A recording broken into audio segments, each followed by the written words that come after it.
घर में किसी की भी शादी हो तो श्राद्ध नहीं करना चाहिए, अशुभ होता है। पहली बात तो श्राद्धों में शादी होती ही नहीं कोई मुहूर्त ही नहीं निकलता। तो कहा कि शादी हो तो घर में श्राद्ध नहीं करना चाहिए, अशुभ होता है। तो क्या ये सच है? आपका क्या कहना है? शास्त्र क्या कहते हैं? सर्वप्रथम पूज्य श्री महाराज मैंने शादी में क्या पितरों के लिए कुछ ना करें? शास्त्र क्या कहता है इसके? सर्वप्रथम आपके सिर चरण कमल राधे मास्टर, जैसा कि आपने बता ही दिया, श्राद्धों में तो विवाह होता ही नहीं, शादी होती ही नहीं। लेकिन पितरों के लिए क्या हम कुछ ना करें?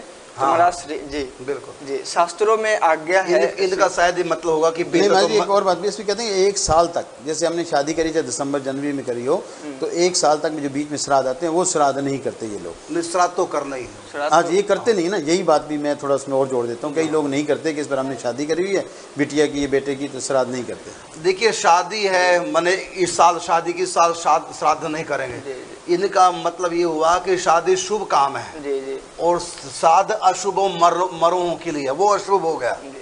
पहले तो इनके बताइए कि श्राद्ध करना क्या अशुभ होता है? नहीं महाराज श्री, अपने यहाँ भारतीय संस्कृति में 16 संस्कार है, और ये सारे धार्मिक संस्कार, सारे धार्मिक संस्कार है, और जीव की सदगति के लिए हैं सारे संस्कार। हाँ, बिल्कुल बिल्कुल। तो ये मरणोपरांत संस्कार इसको कहा गया, अंतिम संस्कार इसको अंतिम संस्कार जी, 16वां संस्कार है। तो संस्कार तो कभी अशुद्ध हो ही नहीं सकता, बिल्कुल। इसीलिए हमको तो नित्य करना ही चाहिए, प्रत्येक वर्ष हमें श्राद्ध करना ही चाहिए जी। और रही बात क्या श्राद्ध में शादी नहीं करते, तो ये तो महाराज श्री ने बता ही दिया जो नहीं करते। लेकिन शास्त्रों में ऐसा वर्णन आया है, भागवत जी के शायद 7वें या 8वें स्कंध में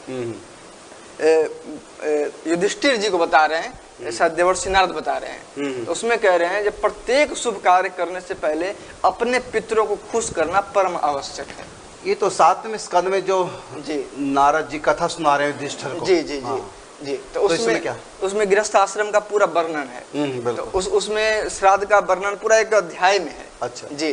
तो उसमें ये आया है कि कभी भी हम कोई भी शुभ काम करें तो उससे पहले हमको पितरों को प्रसन्न करना परम आवश्यक है। माने विवाह भी हो तो उससे पहले पितरों को प्रसन्न करना बहुत आवश्यक है। उनके लिए हम कुछ करें जी जी, वस्त्र दान, ब्राह्मण को सेवा, गौ माता की सेवा, पितरों के लिए कुछ करें जी। यदि पितरों को नहीं करेंगे तो शादी अपशगुन होगा। मतलब पितरों की सेवा करने से अपशगुन नहीं होता, सगुन होता है। और इनका मतलब यह है कि शादी शुभ काम है और ये अशुभ मरे हुए जो है, लेकिन वो आत्मा मरती मरी हुई नहीं है, वो जीवित है पितृलोक में। और कुछ भी हम घर में कोई भी सामान, बिल्कुल सही है, वो तो है ही है। वो आत्मा कहाँ जाएगी? और मरे तो हमारा तो आप भी हैं, आप पिछले जन्म में मरे कि नहीं मरे? मरे थे, तो आप भी तो मरे हैं फिर बिल्कुल सही। और जिसकी शादी हो रही है वो भी तो पिछले जन्म में मरा था, वो भी तो मरा हुआ है फिर जी।